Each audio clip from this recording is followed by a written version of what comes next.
قلم معايا سمك قلم. بالصلاه على النبي، بالصلاه على النبي، بالصلاه على النبي، صلى على النبي. اخواتي وانا قاعد في الصاله بصطاد في بيتنا سمك، طلعت الدرقايه دي، يلا بينا نروحوا نعملوها. وبعد ما نضفناها بالطريقه دي هنديها سكينتين في الظهر. اول حاجه هناخد السمكه من جنبين ونديها 3 خطوط على كل جنب زي ما انتم شايفين عشان التتبيله تخش فيها.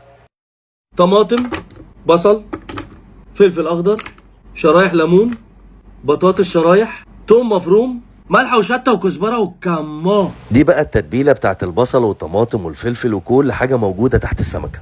وعشان نتبل السمكه من جوه ملح وتوم وكزبره وكمون، وهنعصر عليهم ليمون.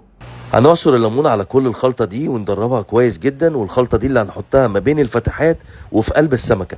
احنا ممكن نحشي السمكه خضار بس انا مش حابب لان تحتيها خضار، يعني هكتفي ان انا احشيها توم فقط. بعد كده بشويه زيت على وش السمكه كده وشويه زيت على البصل والطماطم والخلطه الجميله دي، ويلا بينا